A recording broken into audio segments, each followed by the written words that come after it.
에밧 시리즈 에덴에서 반모까지 25번째 시간이고, 예언서로 보면 그 소선지서로 이제 구별이 되어지는 12권의 책 가운데 이제 첫 번째 책입니다. 에덴에서 반모까지의 이 말씀은 사실 큰 그림을 이렇게 그려나가는 시간인데, 성경 전설을 넘겨받는 그런 시간입니다. 무슨 말이냐면 창세기 1장 1절이 성경이에요. 태초에 하나님이 천지를 창조하시니라. 이게 성경입니다. 이게 모든 것이에요. 그리고 나머지 창세기 1장 2절에서부터 나머지 성경, 그 모든 성경이 그 성경을 뒷받침하는, 그것을 설명하는 전서입니다. 그렇게 보면 창세기 1장 2절부터 요한계시록 마지막 절인 22장 21절까지만 전서가 되는 것이 아니라 우리 자신을 포함한 나를 포함한 이 세상의 모든 것이 전서가 되는 거겠죠, 그러면.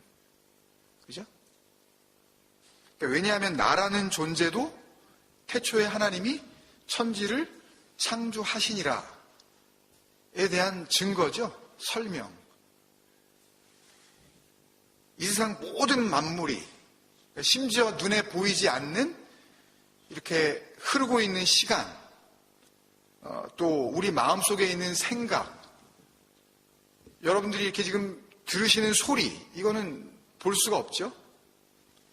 붙잡을 수도 없고, 사운드 이런 거, 이펙트, 그리고 인간들끼리의 관계, 여기에는 또 이제 동물도 포함이 되죠.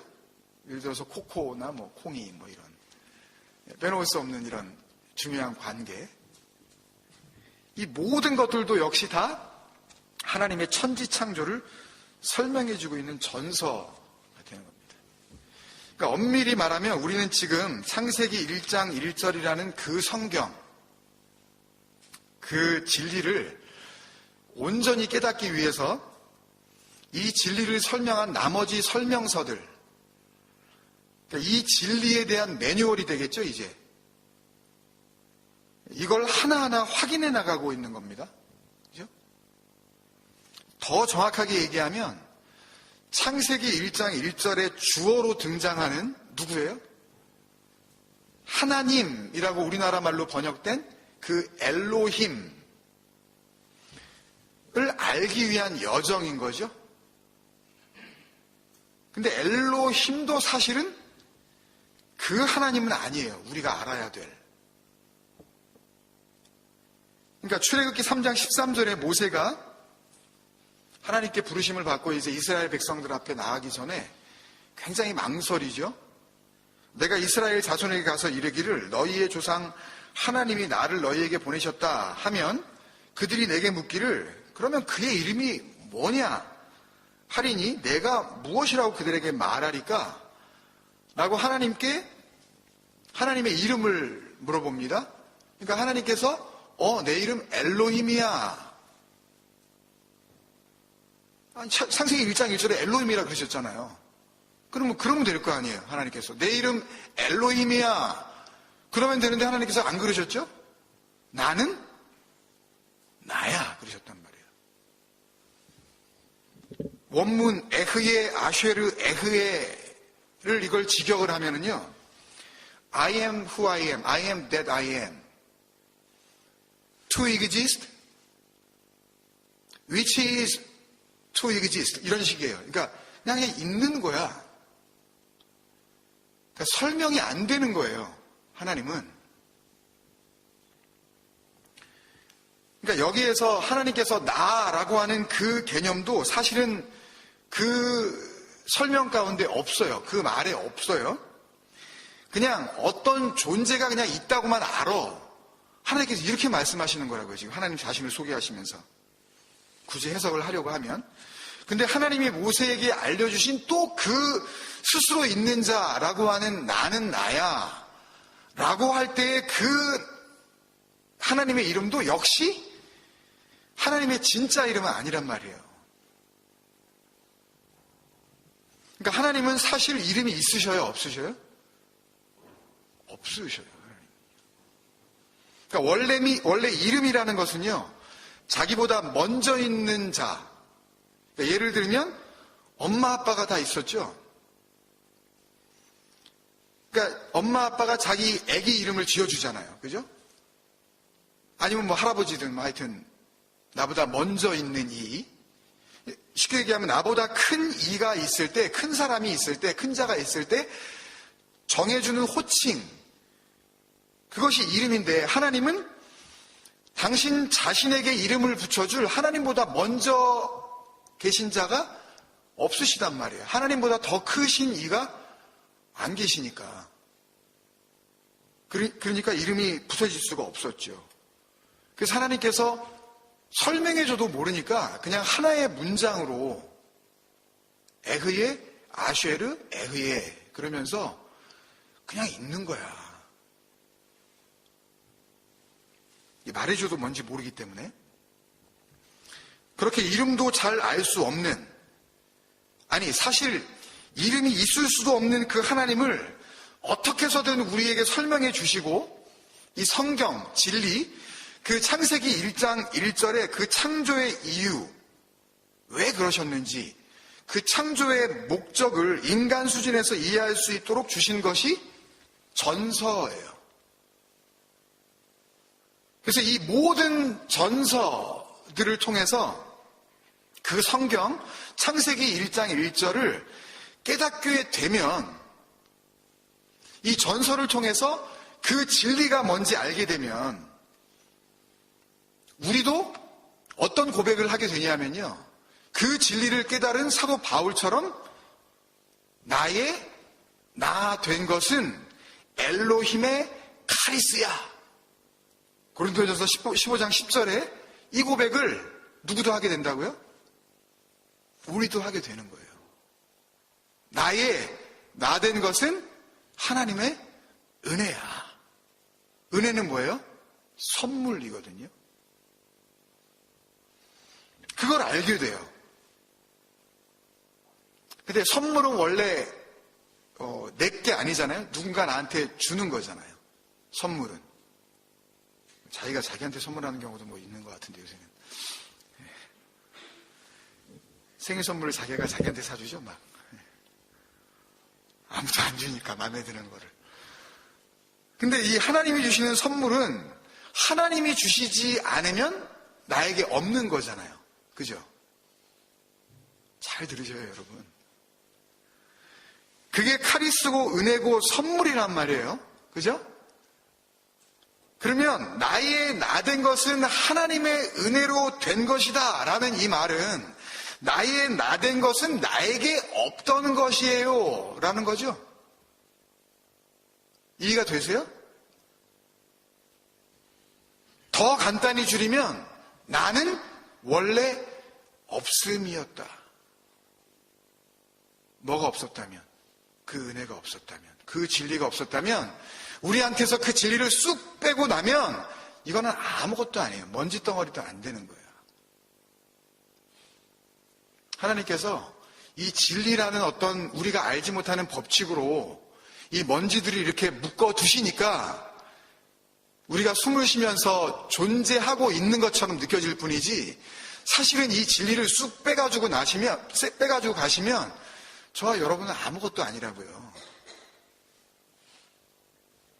성경은 그 진리, 창세기 1장 1절은 우리에게 그걸 깨닫고 오라고 하시는 선물이다.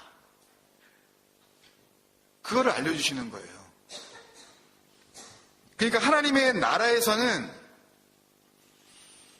하나님이 다스리시는 하나님의 나라에서는 하나님이라는 나와 그 반대편에 서서 그 하나님을 섬기는 인간이라는 너가 있을 수 없다 그러시는 거예요.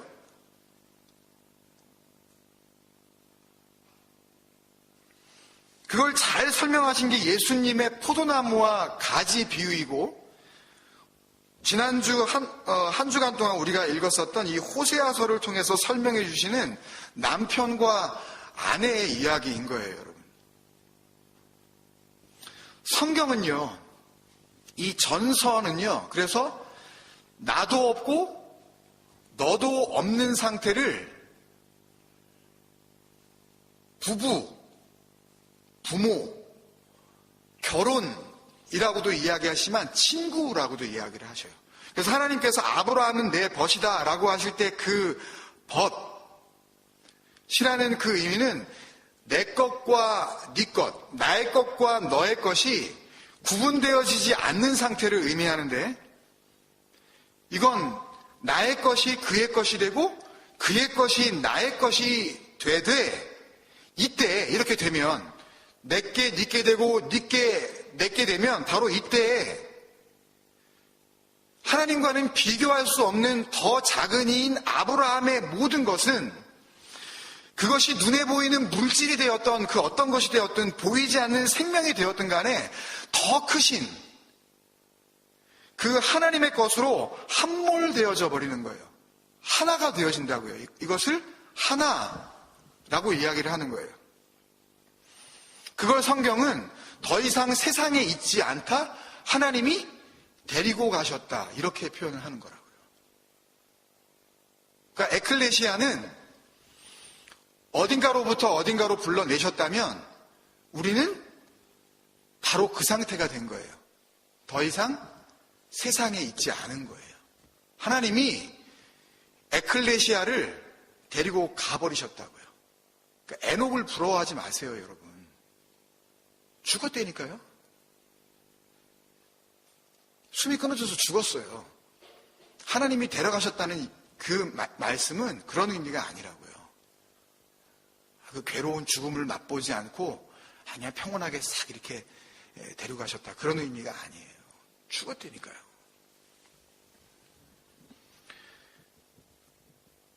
그래서 그때 더 이상 하나님과 나 사이에 나, 너라는 개념은 사라지고, 나 더하기 나 이퀄 나들,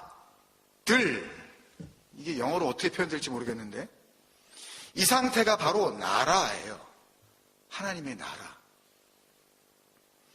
그러니까 나 더하기 너는 우리라는 이 땅적 생각을 가진 그런 상태에서 너라는 하나님을 나라는 내가 바라보고 믿어버리면 천지창조 그 진리를 그런 뜻으로 주신 게 아니라는 것을 설명하고 있는 성경 전설을 눈앞에 두고도 죽을 때까지 그 너라는 하나님 앞에서 항상 갈등하면서 내 밖에 계신 하나님을 섬기려고 하면서 그런 하나님밖에는 못 만나게 되는 거예요. 그 하나님 앞에서 나는 항상 부끄럽고 항상 죄스럽고 그 말씀을 온전히 지키지 못하는 답답하기만 한 그런 허무한 존재로 살아가는 자기 자신만을 발견할 수밖에 없다고요. 평생 그렇게 하면서 하나님을 믿는다고 착각을 하는 거예요. 그래서 그거를 신앙생활이라고 열심히 하는 사람들을 예수님이 뭐라 그러셨냐 하면 마태복음 11장에 수고하고 무거운 짐진 자들이라고 하시는 거예요. 그거 믿음 아니라고. 그거 하나님 믿는 거 아니라고. 근데 문제는요, 이 무거운 짐을 진 그들이 이걸 짐이라고 생각하지 않아요. 눈에 보이는 것만을 진리라고 생각하는 인간들은 자기 열심으로 얼마든지 하나님을 섬길 수 있다라고 믿어버려요. 아주 철석같이. 아니, 이름도 모른다니까요, 우리는. 그분이 누군지. 하나님도 설명할 수가 없는 그분이에요. 근데 그분을 어떻게 믿어요? 심지어 사랑까지 안 되네? 이름도 모르면서? 아니, 그분이 어떤지 알고 모르고는 고사하고 이름이나 아냐고요, 우리가. 근데 그 이름도 모르는 그 존재를 우리가 무슨 수로 사랑하냐고요. 거짓말하지 마세요. 그 볼 수도 없는 하나님을 자기들은 안다 그래요. 나는 믿는다 그런다고요. 그리고 자기들이 이해하는 수준으로 하나님을 설명하는 행위를 낳아버려요. 이런 모습을 하나님께서는 호세아서를 통해서 너희의 음란, 너희의 음행, 잘못된 남편, 니네들의 바알을 섬기고 있는 거야 라고 폭로를 하고 계시는 거예요. 니네들은 진리를 모르니까, 다시 말해서 그 성경 어디예요? 창세기 1장 1절 그 진정한 의미를 너희가 오해하니까 자기들의 지금 자기들 됨이 그 하나님의 은혜로 된 것임을 모르니까, 한 번 더 말씀을 드리면 나 원래 없음이었네요? 그 여전히 없음이네요? 이걸 모르니까 그걸 모르고 행하는 걸 이렇게라도 하면, 이런 계시를 보여주면, 이런 비유를 너희들에게 들어주면 니들이 혹시 알아먹을 수 있을까? 이렇게 보여지면 너희들이 지금 무슨 짓을 하고 있는지 너희들이 좀 감이나 잡을 수 있을까? 하고 보여주신 그 리빌레이션, 그 계시가 호세아와 고멜의 말도 안 되는 이 결혼 이야기에 이어지는 호세아서 전체에 드러난 하나님의 마음이에요, 여러분. 이렇게라도 보여주면 니네가 뭐 하는 줄 알겠니? 이런 하나님의 간절함을 알아먹고 뭔가 달라지고 뉘우치는 것 같지만, 호세아서는 끝까지 이스라엘 백성의 진정한 변화를 우리에게 보여주고 있지 않습니다. 단 한 구절도. 여러분들은 그걸 어떻게 읽으셨는지 모르지만 호세아서에서 참 유명한 호세아 6장 1절에서 3절의 회개 고백도 가짜예요. 내용을 잘 보세요. 이스라엘 백성들이 모여서 하는 소리예요. 오라 우리가 여호와께 돌아가자. 여호와께서 우리를 찢으셨으나 도로 낫게 하실 것이요 우리를 치셨으나 싸매어 주실 것입니다. 여호와께서 이틀 후에 우리를 살리시며 셋째 날에 우리를 일으키시리니. 그냥 하여튼 이거를 파헤치기 좋아하는 사람은 앞뒤 가리지 않고 셋째 날 그러면 이게 예수 그리스도께서 사흘 만에 부활할 걸 여기서 예표하신 거야. 그냥 붙잡아 버려요. 근데 이게 맞는지 안 맞는지 한번 보시자고요. 우리가 그의 앞에 살리라. 그러므로 우리가 여호와를 알자. 힘써 여호와를 알자. 멋지죠, 아주. 그의 나타나심은 새벽빛같이 어김없나니 비와 같이 땅을 적시는 늦은 비와 같이 우리에게 임하시리라 하니라. 거의 시편 수준의 그런 고백을 하고 있잖아요. 괜찮잖아요, 아주. 그럴듯하잖아요. 만약 이렇게 누군가가 회개 기도를 한다 그러면 정말 제대로 좀 뭔가 알았네 라고 우리가 느끼지 않겠냐고요. 근데 그 바로 밑에 이 고백 이후에 하나님께서 이제 주어가 되어서 말씀하시는데 4절의 이야기를 듣고 하나님이 말씀하시는 거예요. 6장 4절. 에브라임아, 이게 뭐예요? 북이스라엘의 중심을 의미하는 거죠. 에브라임을 중심으로 해서 북이스라엘이 형성됐잖아요. 그러니까 이스라엘을 이야기하는 거예요. 내가 내게 어떻게 하랴. 유다야, 이건 또 어디예요? 남유다. 유다 족속을 중심으로 해서 남유다가 형성이 됐죠. 내가 내게 어떻게 하랴. 너희의 인애가 아침 구름이나 쉬 없어지는 이슬 같도다. 이게 무슨 말이에요? 에브라임아, 북이스라엘아, 니네 어떡하니? 유다야, 남유다야, 니네 어떡해? 너희들의 인애. 그러니까 너희들이 가지고 있는 헤세드. 똑같은 단어예요. 그 헤세드가 여기서 똑같이 쓰고 있는 거예요. 근데 너희들이 생각하는 그 헤세드, 너희들의 그 사랑한다. 내가 우리의 사랑으로 하나님을 이렇게 사랑해요 라고 하는 니네 말은 뭐라고요? 아침 구름 그리고 아침 이슬이네. 이거 다 뭐예요? 헛거라는 거죠. 해만 잠깐 떠버리면 그냥 언제 있었는지 알 수도 없을 정도로 자취를 감춰버리는 거. 여호와께 돌아가자 하는 것도 너희들 말뿐이고, 여호와를 알자, 힘써 알자, press on to know Jesus Christ, press on to know Yahweh. 우리 한번 좀 힘써보자. 한번, 예? 그러는 것도 그때뿐이고, 솔직히 다 가짜 아니야? 하지도 않을 거, 하지도 못할 거. 지금 이 이야기 하시고 계시는 거예요. 말도 안 되는 소리 하지 말라고. 니네 그거 못한다고. 7장 14절에도 하나님께서, 마이크 좀 조금 잡아주시겠어요? 자꾸 앞으로 넘어지는데요. 조금 내리셔도 될 것 같아요. 무게가 앞으로 넘어져가지고.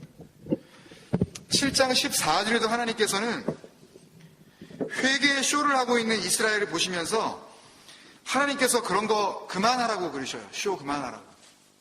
7장 14절을 보시면 그들은 성심으로 나를 부르지 아니하였으며 오직 침상에서 슬피 부르짖으며 곡식과 새 포도주로 말미암아 모이며 나를 거역하는도다.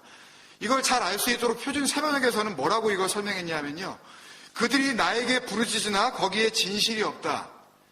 그러니까 소리는 지르는데 거기에 니네 마음을 담지 않았잖아. 솔직히 가짜 아니야. 그 눈물도 그 외침도. 오히려 침상에 엎드려 니네 통곡을 하네. 곡식과 포도주를 달라고. 이게 뭐예요? 산상수훈에서 주님께서 그토록 하지 말라 그랬던 거. 무엇을 먹을까? 무엇을 마실까? 무엇을 입을까? 하지 말라 그런 거. 근데 이걸 갖다가 곡식과 포도주 달라고 그렇게 막 난리가 났네. 그거를 빌 때에도 몸을 찢어 상처를 내면서 빌고 있으니 이것은 나를 거역하는 짓이다. 속이지 말라 그러는 거예요. 그런 가짜 기도 하지도 말라고.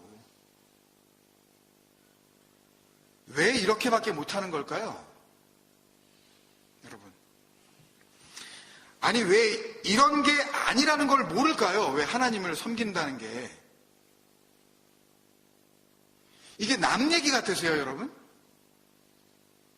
저는 철저하게 호세아서를 읽으면서 제 자신이 하나님 앞에 폭로되고 있는 걸 느꼈습니다. 호세아가 철저히 나 자신을 들어서 하나님 앞에 고발하고 있다는 걸 느꼈다니까요. 이게 죄고 이게 간음이고 이게 음란이라는 걸 몰라요, 인간들은.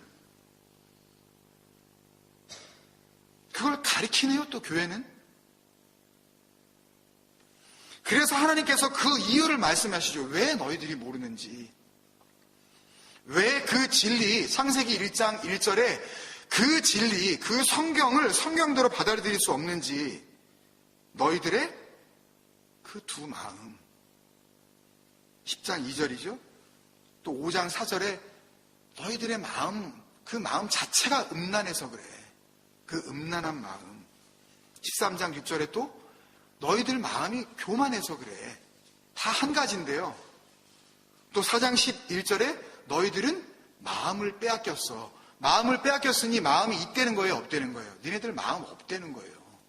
근데 이 인간들은 마음이 있다고 우기네? 이걸 해결하지 않으면 안 되는 걸 아시는 하나님께서 그렇다면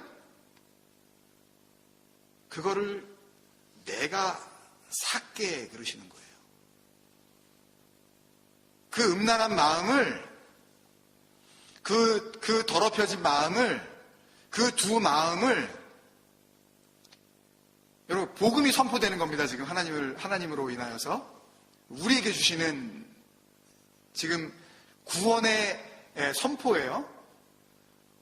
하나님께서 삭게 그러시는 거예요. 내가 그 값을 지불할게. 내가 그 신부의 값을 치룰게. 이것이 바로 하나님께서 호세아서를 통해서 우리에게 말씀하시려고 하는 그 아라스라고 하는 그 단어. 내가 너한테 장가를 갖게 그러시는 거예요. 너희들은 어차피 이쪽으로 올 수가 없으니까 내가 값을 지불하고 너희에게 갈게. 그러면 어떻게 되는 거예요? 하나가 되는 겁니다. 지불할 대가에 대해서 하나님께서 19절에 호세아서 2장 19절에 이렇게 말씀하시죠. 내가 공의를 지불한다. 이 체덱라는 것은 하나님의 거룩하심이에요. 내가 네 값으로 정의를 내가 지불할게. 미시파트인데요. 미시파트는 우리 시편 119편을 할 때 많이 나왔었던 단어인데 말씀이에요. 진리, 약속. 내가 내 말씀 지불할게. 은총, 우리가 잘 아는 헤세드예요. 내 사랑. 도저히 너희들에게서는 찾을 길이 없는 그거. 그리고 긍휼히 여김, 라하밈이라는 것은 하나님의 마음이에요. 진짜 마음. 마음 없는 너희들에게 내 마음 줄게 그러시는 거예요. 그 다음에 진실함. 이건 우리가 잘 아는 에무나예요. 에무나가 뭐죠? 오래간만에 나왔는데 예? 하나님의 진정한 위로. 그 말씀으로 그 진리로 오늘 말씀으로 우리가 다시 돌아보면 창세기 1장 1절을 정말 그게 성경 맞네요 라고 믿고 있는 자들에게만 주시는 그 아멘의 위로. 그게 에무나. 너 여전히 음란해. 너 여전히 두 마음 가졌어. 그거 인정해. 너 교만하다고. 그 마음으로는 아무리 나를 섬기려고 해도 섬길 수가 없어. 그게 뭐예요? 그게 고멜이에요. 가마르. 실패야. 그렇게 살아가는 게 실패야. 그런데 참 재미있는 것은요, 이 고멜이라는 단어를 히브리어에서 찾아보면요, failure, 실패, 심판, 처벌이라는 그런 뜻도 있는데요. 또 두 번째 뜻으로 perfect, completion. 이게 무슨 뜻인지 아세요, 여러분? 고멜이 내가 고멜 맞네요 하는 순간 하나님께서는 그래 맞아. 너 음란한 거 맞아. 너 두 마음 가진 거 맞아. 너 실패 맞아. 너 심판 가운데 버려질 존재 맞아. 하시면서 그 존재를 하나님께서 하나님의 모든 것, 공의, 정의, 은총, 긍휼히 여김, 진실함, 이게 뭐예요? 한마디로 하나님 자신이에요. 하나님의 모든 것을 값으로 지불하고 내가 그 너의 더러운 마음을 삿버릴게. 그거를 삿버리시고 하나님 안으로 그 모든 더러운 마음들을 함몰시키셔서, 다른 말로 하면 delete, 없음 되게 하시고, 이제는 그 안에서 뭐만 갖게 하셔요? 하나님의 그 온전한 마음, 그것만 갖게 하시는 거예요. 내가 고멜 맞다고, 내가 실패 맞다고 그 진리를 이해한 자들에게만 주시는 하나님의 능력이죠. 내가 너의 남편이 되어줄게. 너의 이씨가 되어줄게. 너는 나의 아내가 되어줘. 나의 이샤가 되어줘. 라고 하는 이 말씀은요, 지금 이때 한번 나온 게 아니에요. 이미 벌써 창세기를 시작하시면서 인간들을 딱 지어 놓으시고 이미 약속하셨던 그 말씀을 호세아서를 통해서, 아니 호세아서뿐만이 아니라 성경 전설을 통해서 누누이 다시 한번 이것을 설명해 주고 계셔요. 그걸 한번 보겠습니다. 창세기 2장 24절에 하나님께서 이렇게 말씀하셔요. 아담과 하와가 다 지음을 받은 이유입니다. 이러므로 남자가 라고 할 때 이 남자가가 이쉬예요. 이게 남편입니다. 진짜 남편. 하나님을 알지도 못하면서 이 남편이 뭔지도 모르고 자기가 생각하는 그 방법대로 그 남편이 이런 남편이겠지 하고 확 잡아버리면 이 남편이 누가 되는 거예요? 바알이 되는 겁니다. 이스라엘 백성은 그게 하나님인 줄 알고 그 바알을 그렇게 섬겼다니까요. 그러니까 하나님께서 이제는 그 이름 부르지 않게 해줄게 그러신단 말이에요. 그들이 그 하나님을 그 하나님으로 알고 바알이라고 불렀다니까요, 여러분. 여러분이 알지도 못하는 하나님을 여러분의 열심으로 섬기면 그 하나님은 그 하나님이 아니라 누구를 섬기고 있는 거예요?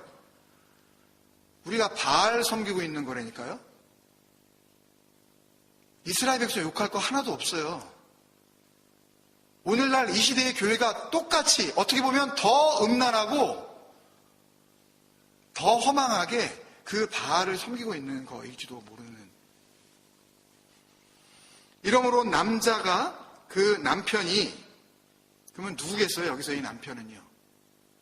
호세아서를 통해서 그 고멜과 이스라엘 백성 모두에게 계시하셨던 하나님 자신이 되시는 거죠. 그 남편. 진짜 남편. 부모를 떠나로 이렇게 한국말이 기록되어 있지만 원래 원어 의미는 부모로 떠나예요. 부모가 되어 떠난다는 거예요. 남편이, 아니 생각을 해보세요. 지금 아담과 하와는 엄마 아빠 이씨 태어난 거예요? 아니면 그냥 태어난 거예요? 하나님께서 바라 그냥 창조해버리셨다고요. 없는 상태에서 있는 상태로. 굳이 따지자면 하나님이 부모가 되시는데 세상이 이야기하는 그 부모, 어머니와 아버지는 없단 말이에요. 그렇다면 여기에 나오는 부모라는 의미를 우리가 알아야 호세아서에서 이야기하는 그 남편의 의미도 우리가 알 수가 있는 거 아니겠어요? 그래서 부모로 떠나인데 부모라는 말은 또 성경에 없어요. 어머니와 아버지라는 의미로 아메, 아부가 되어 떠난다 이렇게 말씀을 하고 있어요. 아멘은 알레프 mem의 합성어인데 하나님의 그 말씀이라는 뜻이에요. 하나님의 그 진리. 뭐예요? 창세기 1장 1절. 잘 안 와닿으시나 본데. 여러분 이거를 자기 마음으로 지금 간직하셔야 돼요. 그게 생명이라니까요, 여러분. 그 진리를 가졌다. 창세기 1장 1절을 내가 내 마음에 품었다. 그거를 하나님께서 생명으로 보신다고요. 그리고 아부라고 이렇게 한 그 내용은 알레프 바부라는 그 합성어인데 아버지의 집, 하나님의 집이라는 그런 뜻이에요. 그러니까 부모로 떠난다는 이야기는 그 남편이 그 아버지의 집 안에 아버지의 말씀을 가지고 가시겠다는 이야기예요. 그리고 누구에게로 가요? 그의 누구에게? 아내, 이샤. 누굽니까? 호사에서에서 이야기하고 있는 그 음란한 이스라엘. 그 두 마음을 가진 존재들. 그들에게로 하나님께서 가신다 이렇게 되어 있는 것 같지만 그 부모로 떠나 그 아내와 함께라고 되어 있는데 아내와 합하여라고 되어 있는데 그 아내를 데리고 와서 똑바로 세워. 이게 결혼식의 의미거든요. 같이 신랑과 신부가 바로 세워지는 것. 둘이라는 말은 아예 없어요. 그 성경에. 둘이 한 몸을 이룰지라 라고 할 때 이 한 몸이라는 것이 우리가 금요기도회 때 가끔 나누었었던 바로 하나만 가진 자, 그 진리 한 가지만 가진 그 존재, 한 몸, 바사르라는 의미인데요. 군 유스입니다. 정리를 하면 호세아서는 창세기 1장 1절이 진리임을 인간을 창조하신 후에 하나님께서 내가 이 인간을 통하여 어떻게 이 인간과 함께 하실 수 있는지 그 복음을 설명하기 위하여서 이미 창세기에 알려주셨던 그 진리를 호세아서를 통하여 다시 한번 풀어서 전서로 우리에게 보여주시고 있는 것입니다. 14장이나 되는 그렇게 많은 양을 할애를 하셔서. 그래서 이미 우리 안에 그 창세기 1장 1절의 진리가 나를 이루시고 나를 세우시며 나를 구원하신다는 생명으로 받은 이들에게는 호세아서가 단순히 비유로만 들리지 않고 하나님께서 나를 살리시는 그 구원의 선포로 들려지게 되는 것입니다. 여러분, 계속해서 나머지 선지서들도 하나님께서 이런 식으로 풀어가실 것이 분명합니다. 그 말씀을 읽으실 때마다 창세기 1장 1절의 그 진리를 마음 가운데 품으시고 이 진리를 통하여서 하나님께서는 전서, 나머지 선지서들을 통하여 우리에게 알려주시려고 하는 하나님의 그 애틋한 마음, 그 간절한 마음을 우리의 마음으로 품게 되어질 때에 그 진리는 우리와 하나가 되어져 하나님은 우리의 진정한 남편, 우리는 그의 참된 아내가 되어 오늘도 그렇게 복된 삶을 살아갈 수 있을 줄로 믿습니다. 우리 한번